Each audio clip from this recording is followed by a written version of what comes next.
Good morning, everyone, and welcome to Activities for People Living at Home with Dementia. My name is Martha Brown, and I am your volunteer with Dementia Friendly Fort Worth. We are proud to offer this series with funding from the Area Agency on Aging and the United Way of Tarrant County. These programs are recorded and are made available for viewing through a YouTube channel for future use. I am your host for today's activities. Our topic today is brought to you by Peggy Spear with the Amon Carter Museum of American Art. Today, Peggy is bringing abstract art to us, and we are all looking forward to what we can learn. Woo! Hey, well, thank Everybody, you for this that Peggy. introduction. And I really hope Janine joins us because this one was for her. So if she joins us late, she'll be still getting in on the action. All right, let me make it big. All right, so today we're looking at 4 different abstract artists, and they're all female. So Okay. let's jump to it. Ooh, What do we Yeah, have Georgia here? O'Keeffe. We have Georgia O'Keeffe, not the typical Georgia O'Keeffes we're used to seeing. So what do we see here? Um, looks like a Sunrise? A sun. I think I don't know who said sunrise, but yes, I did. Sunrise. got Okay. it. Yetta, sunrise, The center one looks like a tunnel. a tunnel. Yes. Yeah, I can see what you're saying. Oh, it's going back into space. Of course, all three of them, well, the two side ones look like a train tunnel. And the train's coming at you. And Right, those- the train's this is- coming yeah. at you. Yeah. They don't Well- look like it, but they remind me of a fingerprint. Oh, that's Yes, a they fun one. do. Yeah, you're Yes. right. That's cool. Yeah. Well, the title is called Light Coming Onto the Plains. So a title kind of gives it away. And it's number 2 is on the left, number 1 is in the middle, and number 3 is on the right. And typically how we hang them is how you see it with the number 2 and number 3 on the outside, and number 1 is in the middle. Hmm. So it is a sunrise. Although during this time when oh yeah, she's here. During this time when O'Keeffe was creating these, she was living in West Texas. She was actually teaching at West Texas State Normal College in Canyon. For any of you who know where that is. I know Canyon. Yeah, I don't even. I wonder if that school is even the same school or if it's changed. I don't know. Changed the name, but it's still the same school. Is it Texas State? Yeah. Yeah. Oh, really? Texas State of Canyon, I think. So she was teaching there at that time. She was really interested in sunrises, sunsets, and moon risings. And so for this particular one, it is a sunset, like Yetta guessed, and it was she stayed up all night for this particular sunrise. And then because she felt during that time when you're up to catch the full transition from dark into light, it's the most ethereal, it's the most transient. You kind of get a vibe of, or you go through the different emotions and senses from that whole experience. So she was up the full night. So can you yes, I mean it's written on the bottom, but what material she's working with? Newsprint, but Yeah. in my mind, the one on the right is the very first. It's the beginning of the dawn. The one on the left is a little bit later, and the one in the center is the actual full light. Yeah, the way it's progressing here, and even the way it's numbered, doesn't quite match up with what you would think, Right. how you Well, would see it.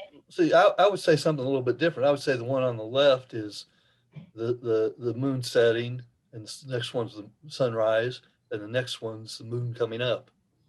Oh, okay. So kind of the whole arc of the day. Yeah. Okay. Just my interpretation. Yeah. No, and no, there's no wrong way on how you're viewing it. So what makes you feel, both of you kind of talked about this being the image on the right being the kind of the most nighttime of them all. What makes you say that? It's darker. It's darker across the top. Yeah. A little darker. Mm-hmm. It sort of looks like the moon, when the moon is Yeah. out, it just gives that Not as kind of light. distinct as the sun. Yeah.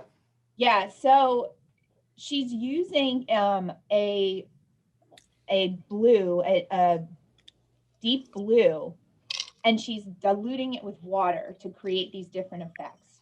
So are you able to see kind of where she's diluting it? Can you see those? Oh, yeah.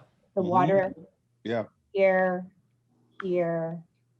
up here. Yeah. And she really liked using this blue for this particular depiction because it was the spontaneity of the water in the blue allowed it to create these different effects. So she was really interested. She typically painted with oil. Many of the artworks by Georgia O'Keeffe are oil on canvas. So she's using something that was easily transportable, watercolors. Think of how, watercolors typically come in a palette. And they have an immediate effect and then they dry pretty quickly. And it's much easier to manipulate that color with water. You're not having to mix things together necessarily to get different gradations of that color. So she was really interested in that. And then someone pointed out that she did this on newsprint paper. There's some thought that this might have been in a sketchbook, again, allowing for that immediacy to transport. And, you can do something and then close it right up. She probably let it dry a little bit just because it is watercolor.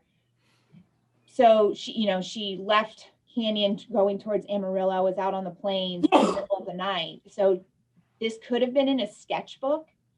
And she was capturing different moments of that sunrise as quickly as she could. And eventually it could have been removed from her portfolio or sketchbook. And so that's why they're all uniform size. Yeah. And it's a standard paper size. It's 20 by 24.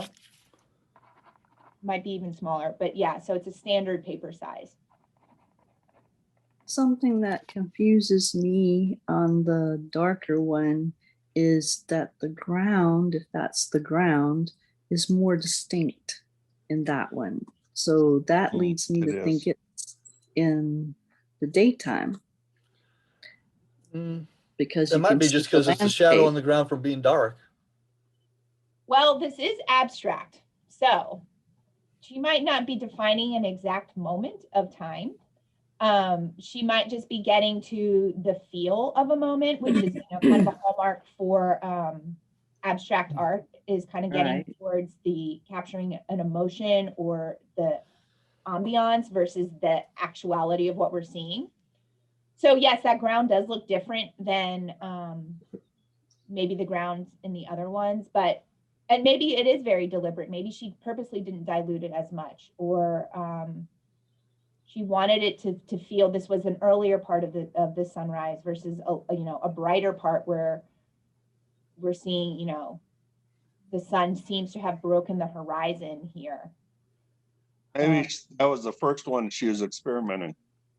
Well, this one on the right is number 3. So, again, artist live, we've learned anything, artist live. So it might not have been number 3 in the series. It might have been. So we don't know exactly if these are numbered or how we just acquired them. I don't know. But because actually the whole thing is a little bit not as defined as the others. Yes. The shapes and things like that. It's kind of like it was a rough sketch. Yeah, and it has that. She did this on the spot, so there is that kind of that feel of maybe not super premeditated, but experimenting, and she was definitely experimenting in this moment with the watercolors because this wasn't a typical medium for her. Well, and as I've done watercolor paintings, and I could easily see she was using one shade of blue, just diluting it in color as she went down. Yes. Except for the one on the number 3, she may have used brown or something. It does look like there's another color mixed in there, and there might be. But she was using ultramarine was the color that was the base color she was using. Yeah, and even down here, I feel like there might have been some yellow introduced. Or, Yeah. Can because it has a bit of a green, but we don't know. We just know that she had her watercolors and she was working out al fresco, or, you know, plein air, and was able to capture the sunset. So she was creating, this was made in 1917, the series. She was creating at a time where women artists were not really considered in the canon of art at that time, or they weren't considered the trendsetters and avant-garde. So the fact that she was doing something like this abstract, was different, was not getting recognized at the time. So this artwork, she was teaching, but she was not recognized at a larger level at this So point. what point in her life was she doing this, or later life? No, this was early life. So this, she was Early born in life, okay, 1907, and yeah, this is yeah. 1917. Okay, So 1930. earlier in her career, at least. Okay. She was 30. So Yeah, she just- 30 years old. later in her life, she's had a lot of success with her paintings. And she was married, we've talked about this in the past, but she was married to Alfred Stieglitz, who was a very famous photographer, but he also owned it's called Gallery 291 in New York City, which Okay. introduced a lot of avant-garde, abex, or just abstract artists into the scene. And so she was an artist in her own right. And then her marrying someone who was also an artist had helped get her to the channel she needed to really elevate her talent. All right, so we're gonna keep on this natural theme, and we're moving to another artist in our collection. Her name is Hedda Stern, and this is from our Tamarin collection. We've seen quite a few artworks from this Tamarin workshop, and it's that workshop that was originally based in LA and now it is based out of the University of New Mexico. And it was created in 1960, and it was in LA until the 70s. But this lithography workshop was for artists who were well known in other mediums besides lithography. And this workshop was created to help launch lithography, kind of a resurgence in lithography as a fine art in the United States. So most artists that were of notoriety during the 50s and the 60s and the 70s were invited to have a stay at this workshop to kind of translate what they were doing to paper. So this is an example. This particular artist was had created all sorts of art, not works on paper per se, but did works on paper, but painting as well. And so she was brought on in 1967 I think it was for almost 2 months, to create what she was doing basically on canvas, but on paper. So this is Untitled, which, as we know, a lot of our abstract artists often title their artworks Untitled, but we know what she's depicting here. Are there any guesses on what she's depicting? The flower. A flower? You're close. It's not a flower, but it is something that grows. An A cabbage? explosion. So what did you say, Martha? Explosion. And it's okay, so it's not an explosion, it's an actual organic Thing. thing. Is it a cabbage? God, I think you're as close as we're gonna get. It's Kind lettuce. of a mold or something like that, a fungus? It's lettuce. It's Lettuce. head lettuce. I said lettuce. Oh, you did, Janine? I'm sorry, I didn't hear. Why? Yeah, so she was really interested in when she was there, she focused on 2 themes. One of them was lettuce, Yeah. and one of them was horizon, like horizontal and vertical, like horizon lines. So this particular depiction is of lettuce, and she's using some color here, and she did several variations of the lettuce. So here's another version. And no, your screen is not blurry. This is Woo! how it looks. Wow. Oh, That hurts. I know. Yeah, it It's does. like you need to Yeah. put 3D glasses go back to on the other one. maybe. Go back to the other one. I'm sorry. Okay. So Oh, very different, but you still kind of get that. Yeah. wow. And then this is another one. Oh, Huh. And She so likes lettuce or something? This is lettuce. Yeah, they're all different variations of the same subject. So she took this run-of-the-mill vegetable you find at a grocery and lifted it to this grand, beautiful, organic, breaking it down really to the organic lines and shapes that this thing is. So of the three, is anyone feeling most attracted to this one? Raise your hand. Well, No, Yeah. in Joy? between, no. No. This one. Wow. That one. probably more than the other. Yeah. And so she would draw them first, and then she would draw it then onto the matrix, the stone of the for the lithograph.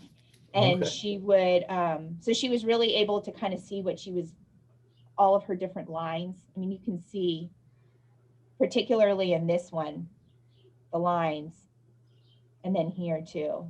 So there was a lot of thought in her drawings. And then she was, if I, it's just untitled, and then untitled, and this was part of the Metaphors and Metamorphosis series, and it's all the same thing. She did other vegetables too, not with this series, but in painting she did cauliflower. She was really interested in the organic lines, the standard shape, so to speak, of the vegetable, but then the variations within them. And so because of this, she worked in so many different mediums. She lived for over 100 years, and Wow. she was creating for 9 decades. So she was always working, creating. But because her process and her mediums changed and her themes changed so frequently, she's often not categorized as a particular type of artist. And because of that, she's often not listed in the we call it the art history canon. She's not often looked at very closely because she doesn't fit nicely into any particular movement. Some of them, especially the middle one, looks as if she has just been doodling on a piece of paper with a pencil. You're right. Yeah. That one does look like an explosion. Yeah. It does. Yeah. I mean, they all really do. Mm-hmm. And this to me looks like a cabbage, if you were looking, like a cabbage planted in the ground, if you were looking down at it. Mm-hmm. But who, she would cut them up and crop the artwork in a way where you didn't really quite know what you were looking at unless you were told what you were looking at. So she was really examining the different properties as a formal element versus, oh, this is lettuce. It was more breaking it down to what makes it lettuce. I like the middle one. You do. These were actually on view a couple of years ago. We had them hanging on the wall side by side. And so it was really cool to see how creative she got within that, the prints that she did on the same topic. The Amon Carter owns these three? Yes. So we, this is from the Tamarind collection. And so we received all of the holdings from Tamarind of prints that were made. So I think the next one we're looking at is, the next artwork we're looking at is also from this Tamarind collection, which is, I mean, we have hundreds and hundreds of prints from so many artists who weren't necessarily lithographers or printmakers, but were invited to create in this medium. All right, so we're moving from Hedda Stern, and we're moving to Ruth Asawa. That could have been the same artist almost. Mm-hmm. That looks like a dandelion. That's what I was going to say, dandelion. Uh-huh. I think a cactus, since it's a desert plant, it's a cactus flower. Yeah. Yeah, it's right. It's a desert plant, is what she titled this one.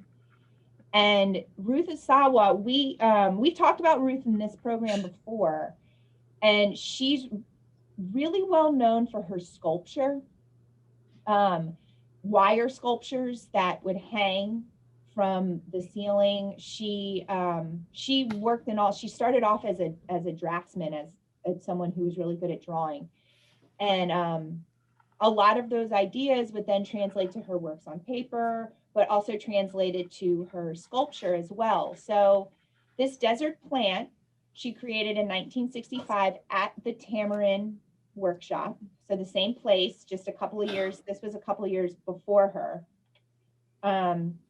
She was working in that same studio, and she was there for 2 months. And this was still in LA at the time. So she lived in San Francisco. She's Japanese American, and she came down from San Francisco, left her 6 kids and husband behind for those 2 months. God bless that man. And was able to create. And this was a theme. The desert plant she started doing in sculpture initially in about 1962, because a friend had gifted her a desert plant.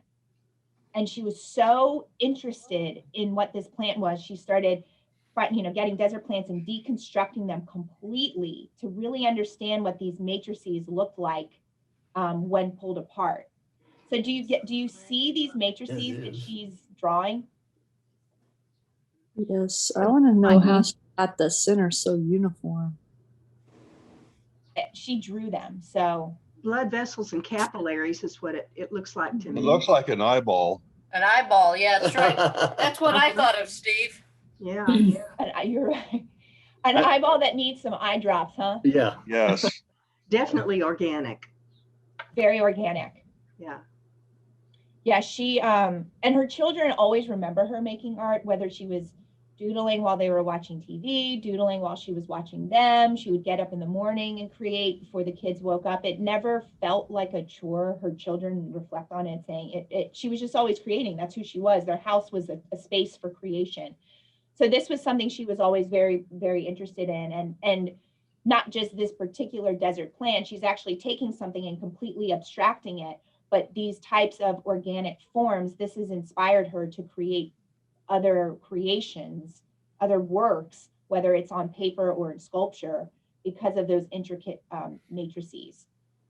So she created 54 prints while she was there. Wow. And she was really focused on this theme. I have the exact number. Yeah, she worked with 7 printers. So part of this workshop too is the artist would be creating the design, the print, the whatever. And then they had printers who were there as well. And these would be the people who would actually run it through the printing press on the lithography stone. Because that would, that's a real skill in and of itself. And I'm going to have to leave for today, folks. I will see you tomorrow with cookies. Yes. And have a great rest of the day. Bye, Steve. Bye. See ya. Bye. So what she would do is she had 7 printers that were working with her. She would make them all dinner, and then they'd all go back to the studio and work through the night. So she didn't have her 6 kids there. She had 7 printers and was still assuming that role. So this artwork, we have a couple of them. One was recently on view. I'm not sure if it was exactly this one, because these are works on paper. They can only stay up for a certain amount of time before then we have to rest them. So, and then when we reopened in now 2018, 2019, we reopened. These were out for 3 months, which as long as I've been here, I had never seen them in person because they always had to be rested. So that was really cool. They were up for 3 months. And now they're back to the vault to rest. And we have one more artwork. And this was up kind of recently. This was we had an Ellen Carey show. She's a she's a photographer essentially in the area. And this particular artwork is called Zerogram. So can you tell me what you see here? Lots of cool colors and straight lines. Straight lines, cool colors. It looks kind of like a gem. Mm-hmm. Oh, I was like gonna say a crystal. Mm-hmm. Say crystal. Yeah. Do you have any guesses on what material this is? I mean, you see it's a dicoupler print, but do you know what that means? No. No. I would have thought something like aluminum. Oh, yeah, no, it does. It really does look like that. photo paper. Photo paper. So she's still creating. She would go into the dark room and use photo paper, but with no camera, and create these. They're called photograms. Have you ever heard that phrase before? Photograms. No. Some of the original photograms would be an artist, when this type of photosensitive paper was first invented, the artist would put the paper out and kind of like what you might have done in like Girl Scouts or Boy Scouts, where you put then a leaf on top of the paper and then the sun captures it and removed, Right. and then you've got basically the shadow of Yeah. what that was. That's kind of what a photogram is. But instead, she's not putting any objects on top of it to create a recognizable thing. She's folding the paper. So now that you know she's folding the paper, Holding the paper, yeah. you can see those sharp lines that Janine was immediately drawn to was the clean, crisp lines. And you can see kind of the dented, you know how photo paper is. Yes. That makes more sense now that you say what the medium is. Folded paper. Interesting. So she would expose it to different light filters. And that's what would create these different, the photosensitive paper, coupler print is the type of paper that it's on. It's cheap paper, it's affordable paper, it's not super stable. So eventually over time, the colors start to fade or yellow. And it's different layers in this paper. So when certain light hits it, it activates that sensitivity. And so she was using different lights in the dark, then folding these papers. And so she never knew what she was going to get until she was finished in the dark room. So did she say that she used different colored lights while she was folding this? Is that right? Yes. Okay. Yeah.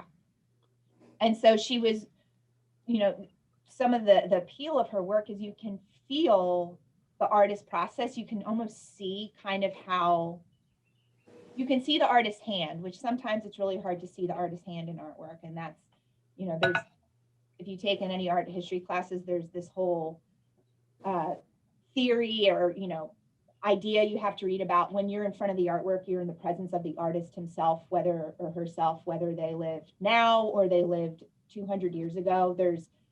You're exactly in the hand of the artist, which is really kind of a profound thought. And so you can really see the artist working. And so she continues to make these. This one's about 20 by 24 inches. We had it on view, I think in 2017. And then we acquired it. It was a loan to us, and then we ended up acquiring the artwork. And now it's resting in the vault. Awesome. So of all the things we've seen today, what are we feeling is the most interesting and the most funky?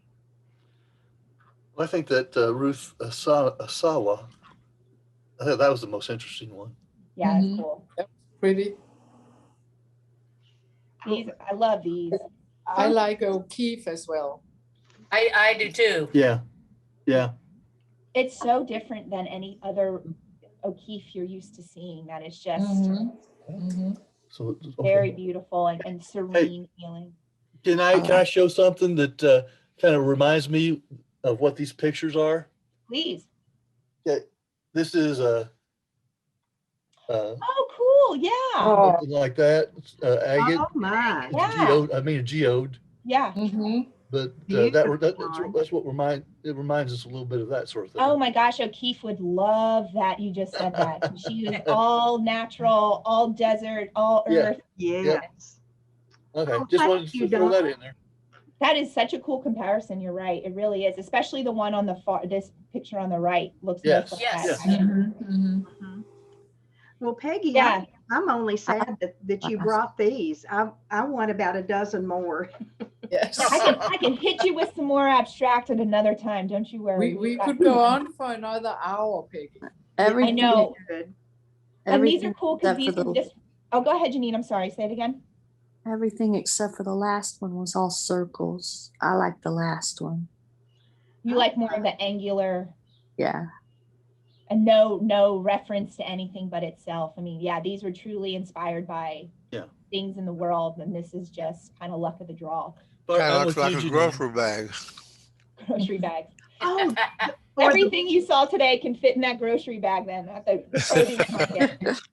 frankly, it looks like the bottom of a gift bag. Yeah. Yeah. Several gift But bags. I like what Janine said about gems or crystals.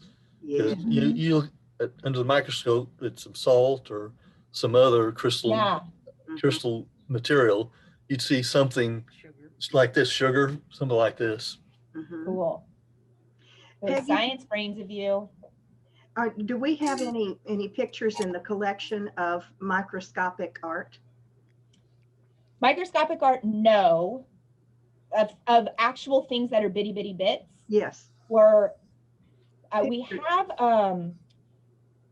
gosh, I'm drawing a blank on her name. She's a professor up at UNT, and she did a lot of plant artwork where you were looking at the seed under a microscope. Ooh. Oh, okay.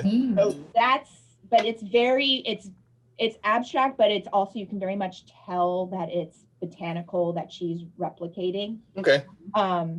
We can look at her another time when we do something plant-like, but she was on view recently, and I am totally spacing on her name. That's okay. Dornith Doherty, that is her name. And she is still a professor at UNT. Wow. Thank you. Yeah. Oh, All right, guys. Well, those are our abstract thoughts for this week. Well, just a second. I got a question for you, Peggy. Please. Oh, were you going to say what you're going to do next week? Yeah, I'm looking for it. So you keep talking. okay. We can keep talking. That's But easy. it's always such a surprise when you Yes. just open up You on know Wednesday. what? Yeah, it's a surprise for me too most times. So And you have we're just hanging on by the seat of our Yeah. pants here. Peggy, when you said abstract art, I was thinking about paint thrown up against a canvas, or really unusual abstract art. You have given me a whole new I'm glad. concept about what abstract is. It's This abstract. I like, yeah. Some of the abstract, when it's just a white piece of material with one blue line through it. To me, that is not art. So Yeah. none of the artists, the art you guys are mostly speaking about is abstract expressionism. And that was, those are your Pollocks and your Rothkos and your Helen Frankenthalers. Yeah. These are, abstract is so abstract in terms of what makes it abstract art that these were ones that selfishly I liked, but recently they were on view. So they're totally different. And they're not, Janine liked the one that was truly abstract in that it's nothing but what it was created, whereas the other ones were inspired by things but reduced down to the characteristics that make it its thing. So next time we do abstract, I'm going to throw you all for a curve, and we're going to do whatever else we've got in the vault. So All right. Yes. hold on. Thank you, But Peggy. next week we're taking a hard left and we're going to trains. Very different than what we've done today. Trace? But Trains. Trains. All right. Woo-hoo. so I think, Martha, this was one you might have listed in your interests. So we're gonna haul it on to a train and see what we've got in store for that. I don't know what we have, so we will find out. That's Okay, thank you. awesome. Miss Peggy. Okay.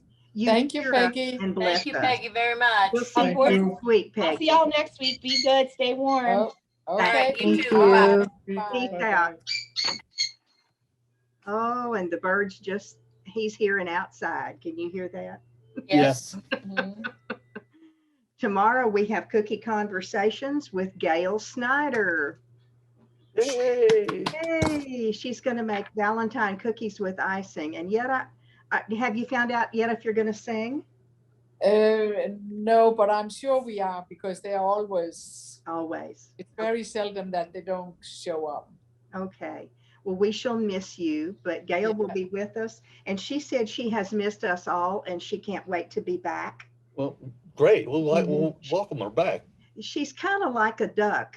You don't see what's going on, but the feet are just going like crazy under the water. Oh, I'll be sure to tell her that you think she looks like a duck. Swan, maybe a swan. A Betty swan. Crocker's a Swan, swan. okay. I love it. You guys are something else. Stop share. Here we go. There's our faces again. There's our faces. Yeah. Just cute little faces. Anybody have any news from yesterday? We got water, Woohoo! but only cold. Yeah. That's better than none, isn't it? Oh man, it was like digging for gold and get a big thing Oh, of gold. Yes, yes. that is wonderful. So we are actually heading out now to get a shower at some friend's house. Oh, that'll feel so good. It Hi, will. Janine. Hi. Hi, Janine. I had to cancel my EEG yesterday because I was too dizzy and weak to drive. Oh, well, yeah, that's a problem. Yeah. Yeah, and it's like in South Fort Worth, so I haven't gotten it rescheduled yet, so we'll have to see when that Keep is. us posted, will you? And I got my appointment for my vaccine yesterday. How was it, Dusty? Cool. No, I got the appointment yesterday. It'll Oh, be Friday. awesome. Cool. That's wonderful. Woohoo! You're getting started. But I'm going to have to find somebody to take me because Well, it's over at Globe Life Stadium. Yeah. Where is that? That's an I'm not going to drive over there. Arlington. Yeah, that's a haul I'm not from gonna your drive place, over there. isn't it, Dusty? Yes.